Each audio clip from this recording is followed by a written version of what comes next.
귀로 듣는 창업 정보 함께하고 있죠. 오늘 안정환 창업 컨설턴트 자리했습니다. 어서 오시죠. 예, 안녕하세요. 네, 반갑습니다. 자, 오늘 또 어떤 내용 준비하셨습니까? 자, 이번엔 부업으로 창업을 해서 성공한 사람들의 이야기가 담긴 책 사이드 프로젝트 100을 소개해 드리겠습니다. 네, 사이드 프로젝트 100. 부업으로 창업을 해서 성공한 사람들의 이야기에 정말 관심이 많이 가는 또 테마가 아닌가 싶은데, 이 책을 고른 특별한 이유는 어떤 겁니까?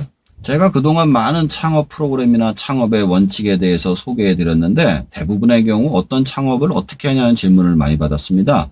그런데 마침 이 책에선 무리하지 않으면서 부업으로 창업을 해서 성공한 사람들의 이야기가 나와 있어서 소개해 드리려고 가지고 나왔습니다. 네, 저자 소개를 좀 해주시죠. 이 책의 저자 크리스 길보아는 175개국이 넘는 나라를 돌며 소자본 창업에 성공한 사람들을 취재한 스타트업 바이블로 $100로 세상에 뛰어들어라, 나와 꼭 맞는 일, 하고 싶은 일로 성공하는 방법 등을 알려준 두 번째 명함 등을 출간했으며, 그가 운영하는 팟캐스트 사이드 허슬 스쿨은 한 달에 200만 번 이상 다운로드가 되며 미국의 사이드 프로젝트 열풍을 일으켰습니다. 그 중에서도 백인의 사례를 선별하여 이 책에 실었습니다. 저자는 이 책을 읽으면서 당신의 생각과 가장 비슷한 부업이 무엇인지 생각해 보기 바란다.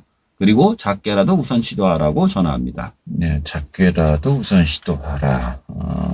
좀 기억에 남는 어떤 문구가 아닌가 싶습니다. 내용을 좀 살펴봐야 될 텐데, 먼저 목차부터 좀 알아볼까요?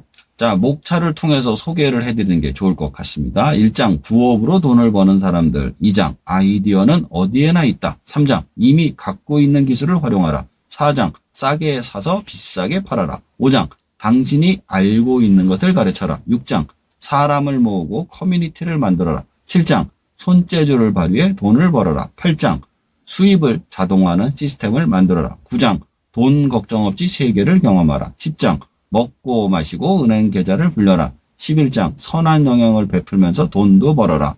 12장, 앱 시장을 공략하라. 13장, 가족이나 파트너와 함께 운영하라. 14장, 브랜드화로 가치를 업그레이드하라. 15장, $100만 가치의 부업으로 성장시켜라 등등입니다.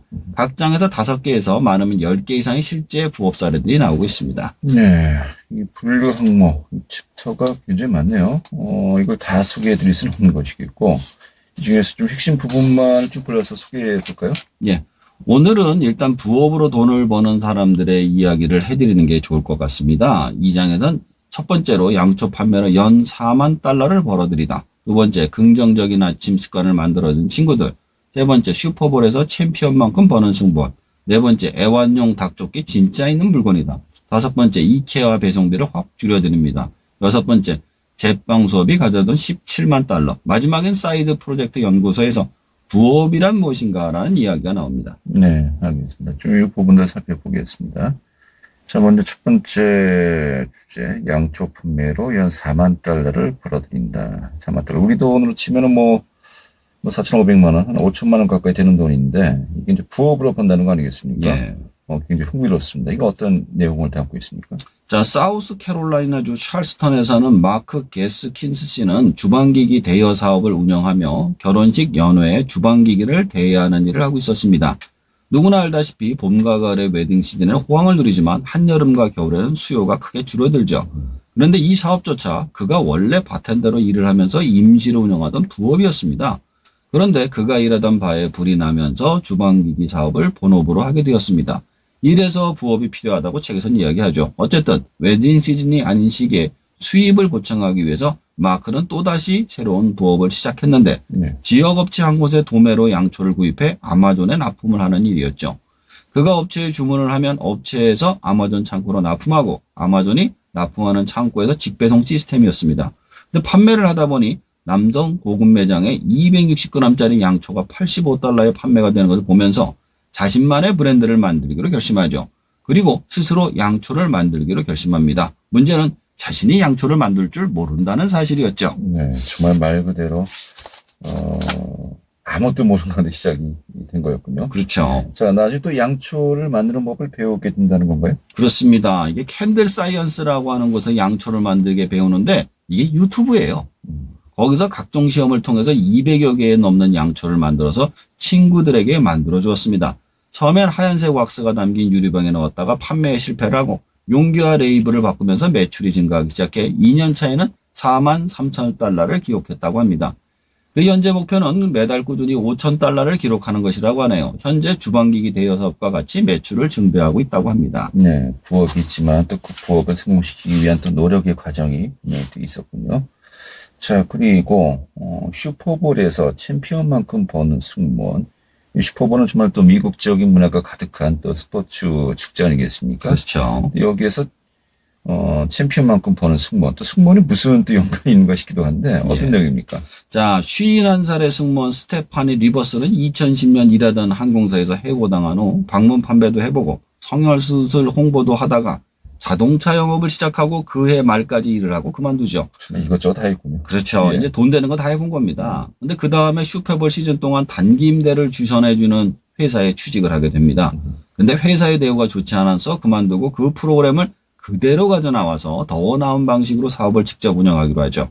그녀의 비즈니스 모델은 이런 식입니다. 슈퍼볼이 개최될 도시에 잠시 체류하면서 고급 주거지역과 주택을 조세하고 주택 소유주들에게 슈퍼볼 게임지 그동안 집을 임대하는 사업을 홍보하는 겁니다.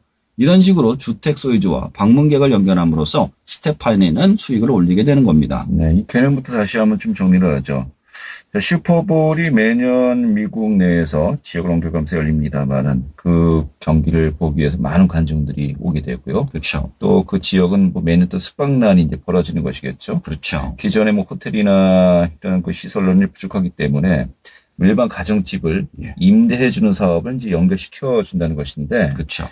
근데 이 개념은 뭐 한 10년 전이면 굉장히 참신하다 할 것 같습니다. 예. 하지만 요즘 뭐 에어비앤비라든지 뭐 그런 또 개념의 이 숙박업이 현재 또 운영되는 거 아니겠습니까? 예. 자, 그런데 이런 방식의 주택 임대 사업, 뭐 경쟁력을 또 어떻게 갖추었는지 궁금합니다. 자, 이제 에어비앤비는요, 주택을 임대만 해줍니다. 네. 스테파니는 집은 물론 편의를 위한 캔시어지 서비스, 메이드 서비스, 프라이빗 파팅 플래닝까지 다양한 서비스를 제공합니다. 그러니까 집의 임대, 연결에만 그치는 것이 아니고 부가 서비스까지 함께 제공한다. 이렇게 보면 되겠군요. 그렇죠. 네. 일단 집만 빌려주게 되면 그 동네 뭐가 있는지 아무것도 모르잖아요. 네. 그걸 다 한꺼번에 서비스해 주는 거고요.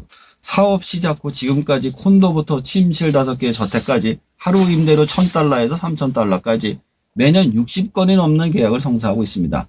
그녀는 매년 $60,000의 고정적인 수익을 올리고 있습니다. 더불어 네. 현재는 승무원으로 복직을 해서 사업을 같이 병행하고 있답니다. 앞으로 슈퍼볼계의 에어비앤비가 목표라고 하네요. 네. 우리가 또 부업이라고 이야기합니다만 또 부업이 본업이 될 수도 있는 것이겠고요. 그렇죠. 또 더 많은 또 수익을 낼 수도 있는 거 아니겠습니까? 예.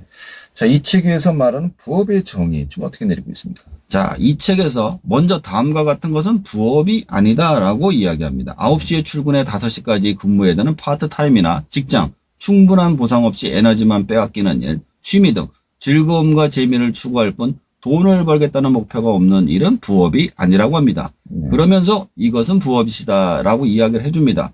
자신에게 선택권이 있는 일, 더 많은 기회를 확보해서 자신만의 자산을 구축하는 일, 본업과는 다른 형태의 업무 등 다시 말해 부업이란 수익성과 재미 둘 다 충족해야 된다라고 이야기를 해주죠. 네, 알겠습니다.